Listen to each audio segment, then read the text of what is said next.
Without further ado, let's start with the first presentation. And this will be provided by Dominique van de Velde, who is an occupational therapist by background and working in academia. He's currently appointed as Professor of Occupational Therapy at the University of Ghent, and he's also a senior researcher in the Department of Occupational Therapy at the Velde University College. Dominique, over to you.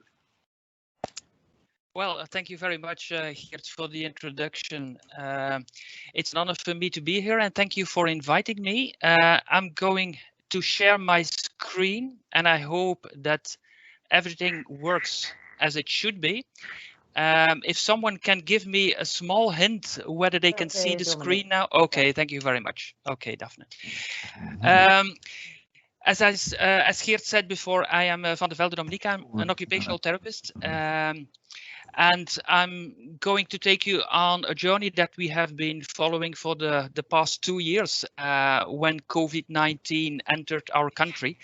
And I'm going to talk around the aspect of meaningful activities during COVID-19 lockdown and its association with mental health. It is not, I'm the presenter here, but I am not the only one who was involved in this project. At the left side of this slide, you see all the co-authors of the article which has been published already in BMC Public Health. So for the people who want to know a little bit more detailed information about what we did, it's in the article.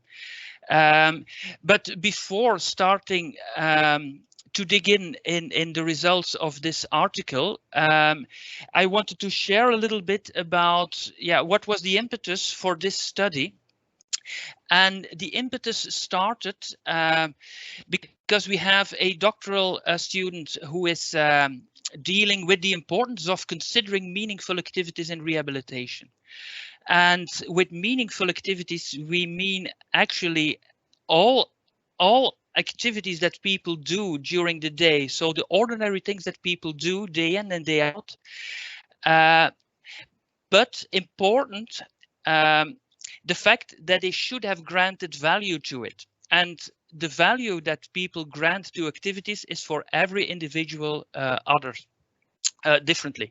So for person A, it's riding a bike, which is important and gives value. For other persons, is being able to work on the computer and doing all aspects like banking and so forth. So for every individual, it's different. So now the impetus of the study in the first phase, we are as occupational therapists, we have to rely on subjective aspects to know what is meaningful for someone by means of different assessment instruments and so forth. So we wanted to get a little bit more in depth, and we want to have more fundamental knowledge about meaningful activities.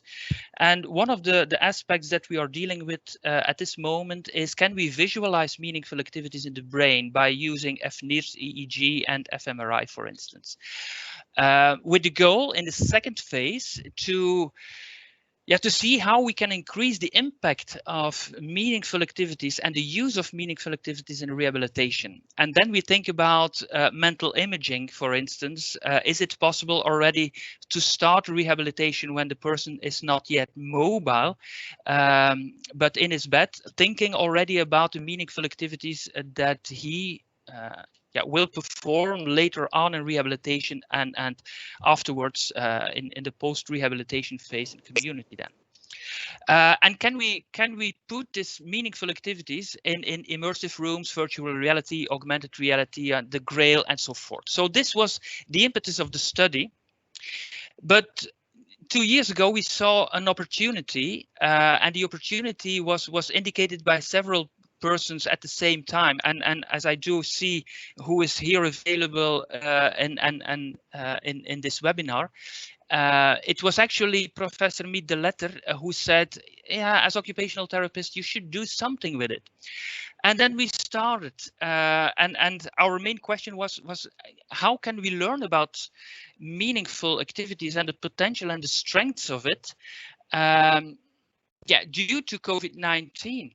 And then we started by thinking about how are we going to connect COVID-19 and meaningful activities? And we digged into the literature, and this is common knowledge for occupational therapists among us. We all know that meaningful activities, and it is also written down in studies, that it increases longevity, it decreases mortality, it has a positive impact on morbidity. It contributes to human sense of purpose of life. It fulfills a basic psychological need. It leads to better health and well-being and so forth. It improves significantly quality of life. But perhaps the most interesting for the rehabilitation setting is that being able to perform meaningful activities is an important lever to use as a means in rehabilitation.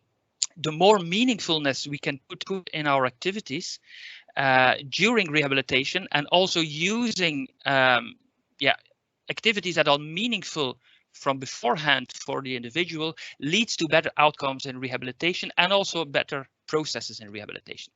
So this is what we already know about meaningful activities. Our hypothesis then is that the spread of COVID-19 has affected people's daily lives, and our hypothesis is that the lockdown led to a disruption of daily activities and consequently decreases the people's mental health. The aim, therefore, was to identify whether there are correlates of adults' mental health during the COVID-19 lockdown in Belgium, and to assess the role of meaningful activities in particular. So we started and we designed a method, cross-sectional study design, an online survey that we have sent out through digital media to the Belgian adults.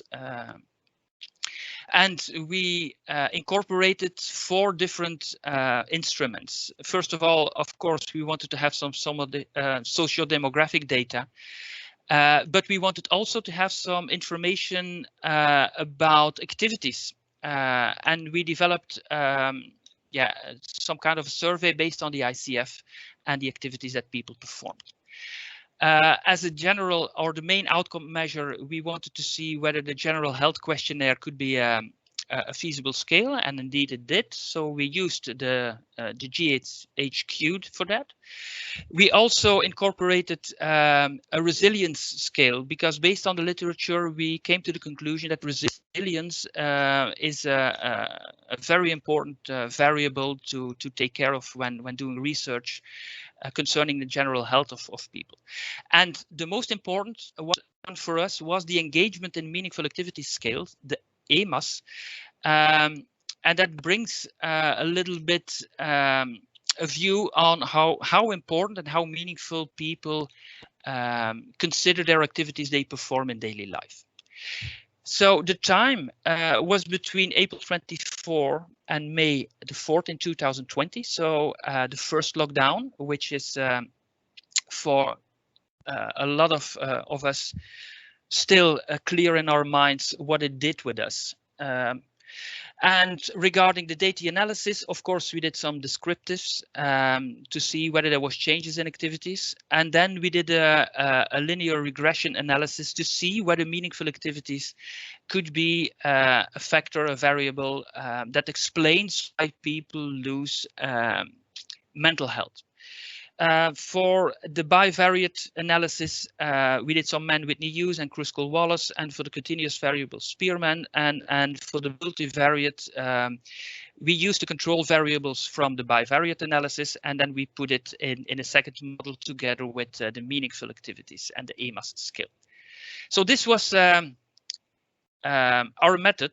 Now, regarding the descriptives, when we started collecting data, and we ended it in May the 4th, when the measures of the first lockdown were stopped, we included 1,781 different participants, and these were the variables that we wanted to know whether they could possibly impact or explain a lower mental health. So it was gender, marital status, the health condition, employment status, and so forth. So this is what we found in the literature that could possibly explain.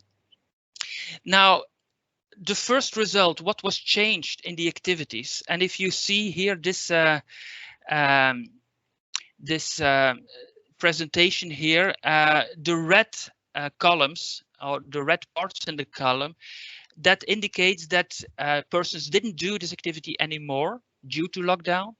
The brown, less time, the blue, the same time, and the blue, the light blue, means that they spent more time in the activity. Of course, as we saw that some activities, they dropped away for a certain amount of time that people spend in it. So social activities outdoor, they nearly dropped away totally.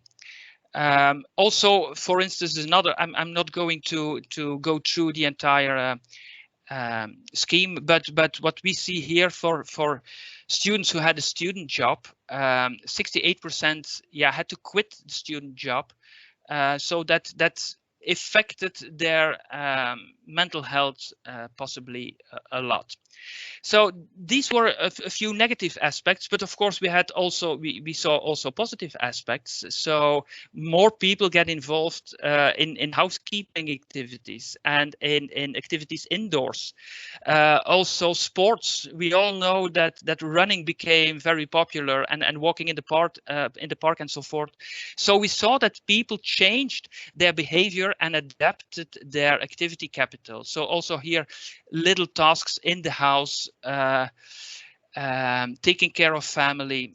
These activities increased, and other activities, more social outdoor activities, decreased in time.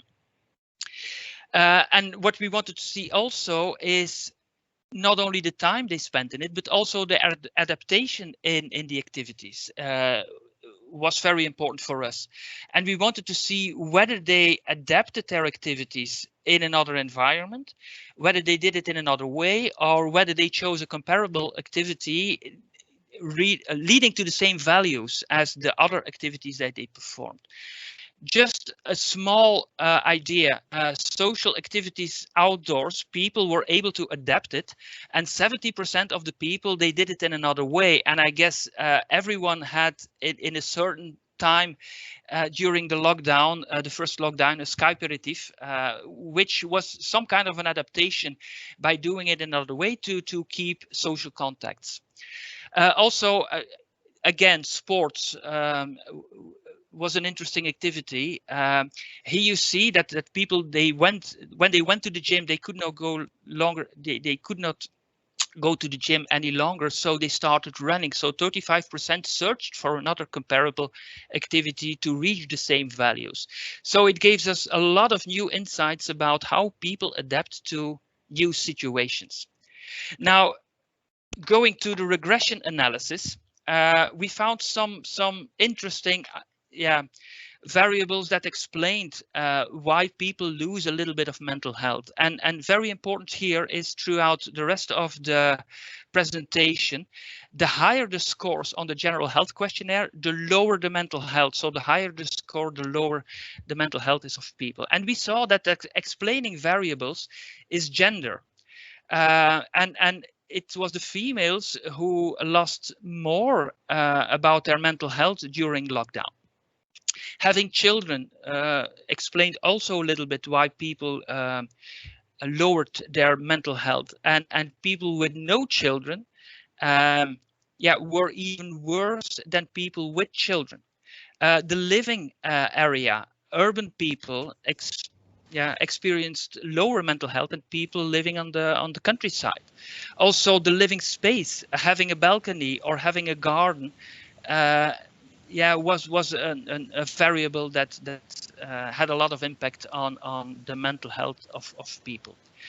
It is therefore also not surprising when you live in the city and you have no balcony or garden that people absolutely wanted to go to their apartment at the coast, and that it caused rebellion for this group of people that had the opportunity to be outside, but they couldn't do it. So we could actually, with this information, we could predict some aspects, and afterwards it's always easy to put them together, of course. Going to the other variables with more than two answering categories, here you see that living alone predicted worse mental health strongly.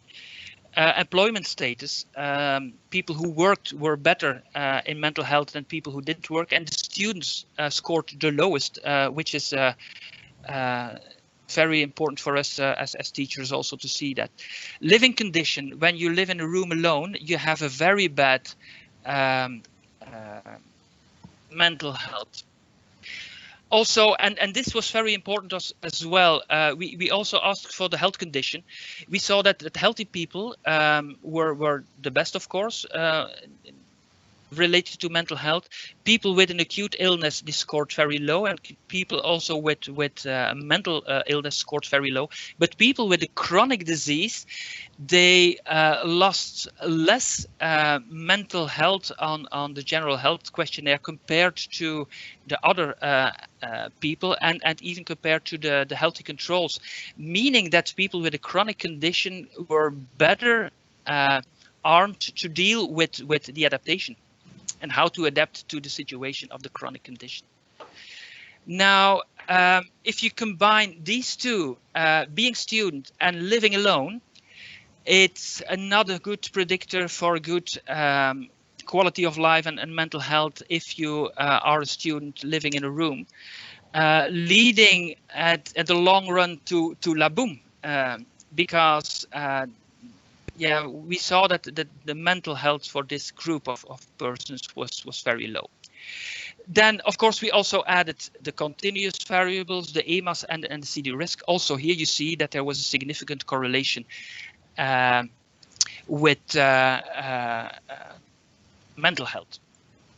Dominique, one more minute, yeah. If you could finish. Thank you. I'm finishing here with the results of the multivariate analysis. What we saw that including all the aspects from the bivariate analysis, we saw that also 33% could be explained, but by including EMAS and the meaningfulness in activities, 9.2 incremental variance was explained. So we could therefore say that our hypothesis was confirmed, that meaningful activities do contribute to general health. And when an occupational disruption occurs, people can adapt to the situation unless the situation takes too long. And then we come into occupational deprivation, and people become rebellious on the situation. What can we learn? We can learn that people with chronic diseases are more easy to adapt to the new situation. A lot of theoretical foundations we can say from that perspective. But the overall conclusion is that meaningful activities are important for individuals. This study learned us a lot on how people adapt on the short term, on the long term. And it gives us also new insights in how to use meaningful activities as a lever in rehabilitation. So proceeding with this knowledge, we will implement it in the original goal of the study, that we are implementing meaningful activities in FNIT, EEG, and in immersive rooms, augmented reality, and so forth. So this is the end of my presentation. I hope it gave some new insights about meaningful activities and how to deal with them. So I'm happy to answer some questions if there are any questions. Thank you very much, Dominique, for a very clear presentation. A good example of a meaningful adaptation of a planned study, I think, to the situation. Yeah. I'm looking at the chat. I don't see any questions appearing. I do have one. So you looked at, oh, there is a question for Dominique, I see. If you would repeat the same research project at this moment, would you expect comparable results? Yeah, we have been thinking about that for a long time, and whether this was incorporated in a doctoral study, we were not able straight away to do the exact same online survey. So we have been thinking about that, and based on the literature that other people have done, we see that there is more occupational deprivation than occupational disruption at this moment, meaning that people are no longer in a situation that they will adapt very easily to the situation, but they are more into getting rebellious and experiencing that we have enough of the information and adapting ourselves to the new situation. So we expect to see even more loss in mental health at this moment. Yes. Okay, interesting message, important message as well. Yeah. Thank you very much. We have to continue. Thank you for accepting the invitation. I'm very aware that you also have to go to another meeting. So yes, also at this point already, thank you very much for the presentation. Yeah. Thank you, Dominique. And good luck with the other presentations. Thank you very much again. Thank you so much.